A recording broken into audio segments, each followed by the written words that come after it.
Howdy friends, Rifle Chair here.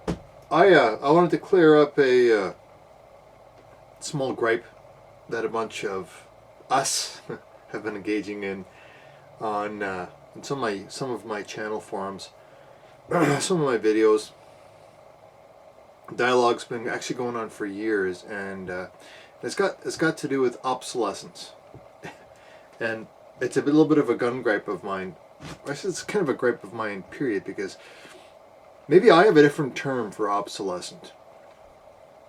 Yeah, when I think of a piece of tool or a rifle platform, if it's obsolescent, it's because it essentially is worn out and no longer serves a usable function. And so that's something that I'll maybe call obsolete. It is no longer even, you can no longer even maintain it or keep it operational. What I disagree with, though, is those viewers of mine that refer to rifle platforms like the Lee Enfield, the K98K, the Mosin Nagant, for example, as being obsolescent. They're obsolete rifle platforms. I disagree, and I'll tell you why. First of all, what I appreciate, and I think a lot of my other viewers appreciate, is when you say something, you make a statement, that you provide a rationale so that we see where you're coming from.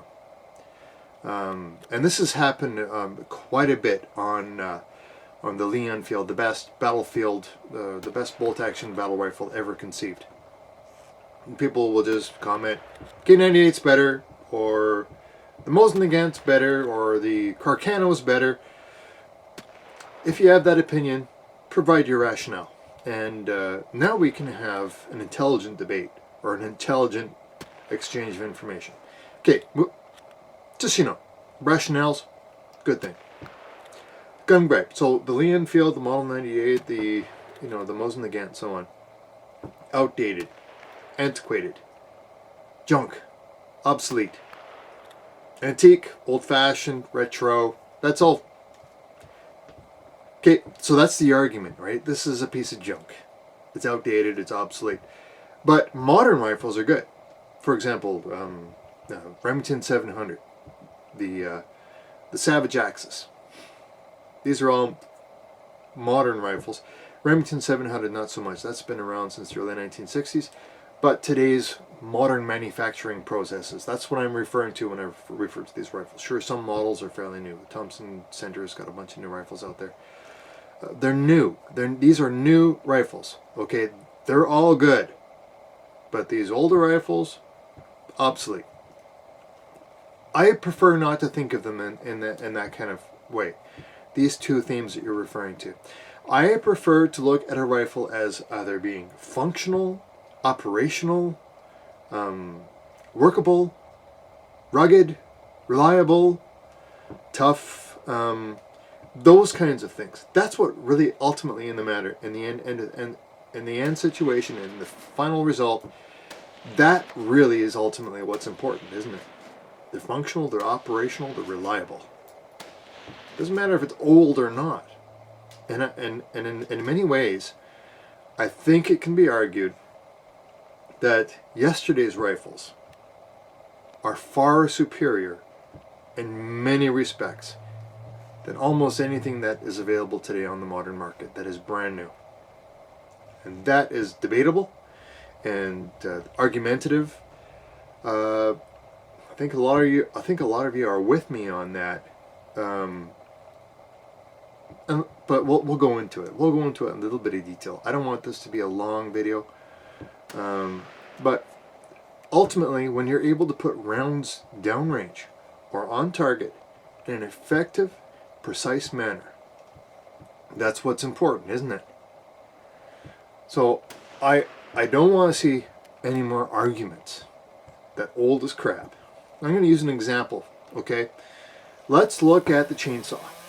Chainsaws are great. I mean, I'm always running chainsaw.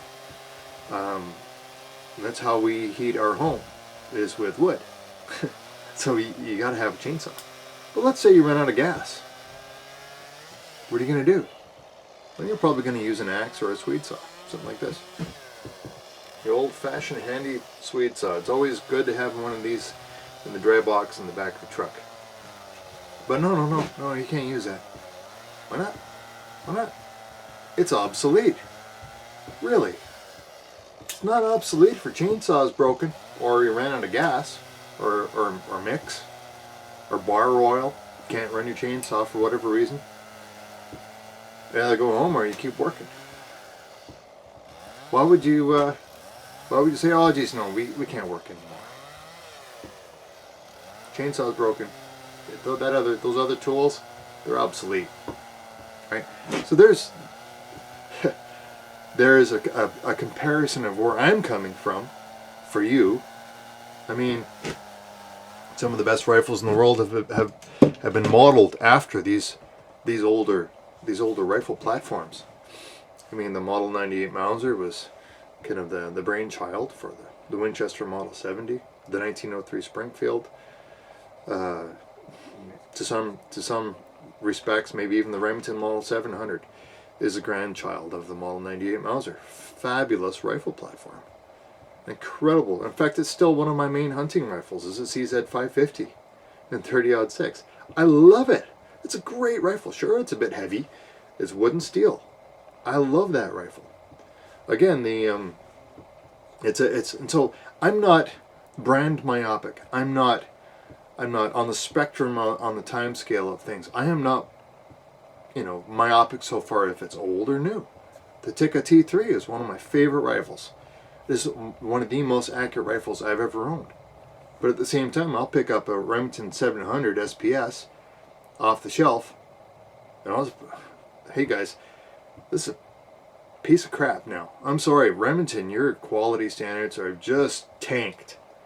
Since you bought Marlin, the Model 336 with the Model 1895, oh man, it is such a shame that you essentially I won't buy one unless it's an older Marlin now. What a disappointment. So obviously we all need to look at things on a balance of things. How much money are you willing to spend? How much is this rifle going to cost me? It doesn't matter if it's a rifle. It could apply to anything. For example, an outboard motor. I have a Johnson, little 4-horse Johnson, 2-stroke that was made in 1978. And it works like a charm. I mean, when it comes to an outboard motor, you don't want to take a chance on things like that. I mean, your life literally could depend on it. So you're going to use a piece of technology or something to that effect that you know is going to be able to get you out there and get you home. And when the weather starts to take a turn, be able to get you out of harm's way and into safety, right? You got to look at things like that. You got to look at a rifle the same way. I partially did a rebuild on this old Johnson, and it works like a top now. But I had to learn how to make that work. I had to learn how to make the Lee Enfield work. I had to learn how to make the Mosin Nagant work and shoot well. And I had to change myself so that I understood that technology well. I am the underlying, I'm the lowest common denominator when it comes to making any type of technology work. If I don't know how to run it, it's not going to run well. Doesn't mean that the rifle is a piece of crap. It just means that I don't know how to run it.